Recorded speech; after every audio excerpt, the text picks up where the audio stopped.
3.5 కోట్ల నుండి 5.5 కోట్ల బడ్జెట్ లో ప్రీమియం విల్లాస్ లో centralised AC with fresh air infusion అందిస్తుంది జనప్రియ అప్స్కేల్ ఎలీసియం.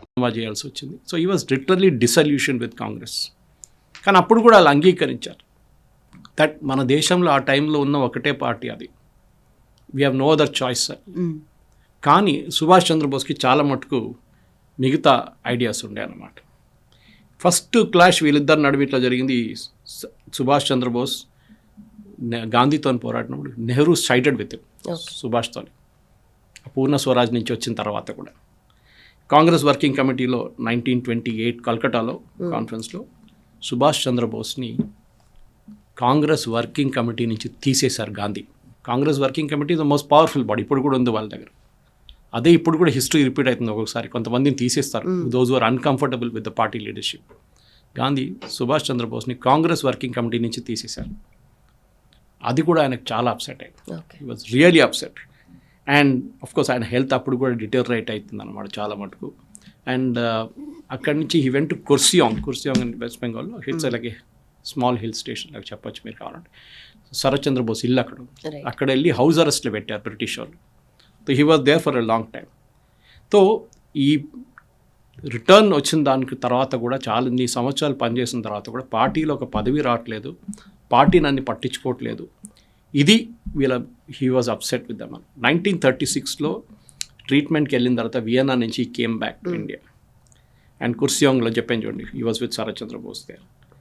ఈ నెక్స్ట్ కాంగ్రెస్ ప్రెసిడెంట్ అప్పుడే డిబేట్ జరిగింది. అండ్ దాంట్లో కూడా ఆయన్ని తీసేసి ఒక్కసారి కూడా ఆపర్చునిటీ ఇవ్వకుండా నెహ్రూ లెగసీ ఫాలో చేయాలని ఈ set to help with you అని చెప్పి ఆయన అంగీకరించలేదు.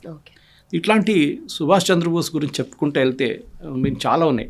We can really go hours talking about it. మీకు సుభాష్ చంద్రబోస్ లైఫ్ 2 సెక్షన్స్గా మీరు డివైడ్ చేయవచ్చు.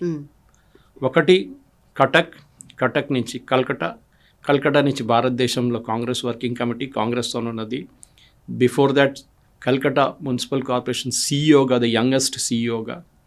అక్కడ కూడా ఆయన అడ్మినిస్ట్రేటివ్ అక్యూమెన్ చూపించారు, ఎట్లా ఒక మున్సిపల్ కార్పొరేషన్ ఎట్లా నడిపించాలి. దోస్ డేస్ వెన్ బ్రిటిష్ వాళ్ళు టైం ఆలోచించారు. ఇది మనం సుభాష్ చంద్రబోస్ గురించి. ఎందుకంటే ఆయన తర్వాత ఆయన చేసిన యాక్షన్స్ చూస్తే ఎవరు సర్ప్రైజ్ కాకూడదు అనమాట, ఎందుకు ఇట్లా చేస్తున్నారు ఈయన అని చెప్పేసి. ఈ సివిల్ సర్వీస్ రాజీనామా చేయడం, దాని తర్వాత ఇండియన్ నేషనల్ కాంగ్రెస్లో అక్కడ వాళ్ళతో జరిగిన డిఫరెన్స్ ఆఫ్ ఒపీనియన్ కానీ, ఒక స్టూడెంట్ యాక్టివిస్ట్గా ఆయన చాలా మటుకు చిత్తరంజన్ దాస్ గారితో పనిచేసి ఆయన గురువుగారు ఆయన నేర్చుకొని అక్కడి నుంచి ముందుకు వచ్చిన మనిషి. కానీ ఎప్పుడు సుభాష్ చంద్రబోస్కి ఒక స్పిరిచువల్ సైడ్ ఉండే, and that was Swami Vivekanand inspiration. తర్వాత స్వామి వివేకానంద్ ఎప్పుడో వాడారని చెప్పిన ఒక పదం, there is no proof that he used it, give me blood and I will give you freedom. This is Subhash Chandrabose word. ఎవరో దానికన్నా ముందు చెప్పారు. దీన్ని ఇంకొక కాంటెక్స్ట్లో Swami Vivekananda spoken about it అని చెప్పేసి. బోస్ గారి లైఫ్లో చూసుకుంటే స్వామి వివేకానంద గారి ఇన్స్పిరేషన్ అనేది చాలా డీప్ రూటెడ్గా ఉంది. ఆయన స్పిరిచువాలిటీ కానీ లేదంటే నేషనలిస్టిక్ ఫీలింగ్ కానీ చాలా డీప్ రూటెడ్గా ఉంది. ఎందుకని అది అంతగా ఇన్స్పిరేషన్గా తీసుకున్నారంటారు ఆయన? వివేకానంద గారి ఫిలాసఫీ నుంచే ఈయనకి సెల్ఫ్ డిసిప్లిన్ కానీ, సర్వీస్ టు ద నేషన్, ఇట్లాంటిది సుభాష్ చంద్రబోస్కి వచ్చింది స్వామి వివేకానంద సైడ్ నుంచి. అదే రూట్లో వెళ్దాం అనుకున్నారు, కానీ వాళ్ళ ఒక గురువు కలిసారని చెప్పాను చూడు, గయాలు ఇది get back to the what you're good at అని చెప్పారు. సో ఈ రాడికలిజం నుంచి సుభాష్ చంద్రబోస్ మారి ముందుకు వెళ్తున్నప్పుడు ఫ్రీడమ్ స్ట్రగుల్లో, దాని తర్వాత ఆయన గాంధీతోనున్న difference of opinion, non violence కాదు మనకి వైలెన్స్తోనే దీన్ని అన్ని మౌల్డ్ చేసిన మనిషి సిఆర్ దాస్ దేశబంధు దగ్గర నుంచి జర్నలిజంకి, అక్కడున్న న్యూస్ పేపర్ నడిపించడానికి ఇదంతా నేర్చుకున్నారన్నమాట. వీళ్ళ నడిమి ఇట్లా చాలా డిఫరెన్స్ ఒపీనియన్ ఉండే. బట్ ఈ లెఫ్ట్ లీనింగ్ బ్రాంచ్ ఉండే, వీళ్ళందరూ లెఫ్టిస్ట్ ఉండే. They were not rightist by the way, including Nehru also was a leftist అన్నమాట. డెఫినెట్గా సుభాష్ చంద్రబోస్ అనే ఒక లీడర్ ఎమర్జ్ అయ్యారు.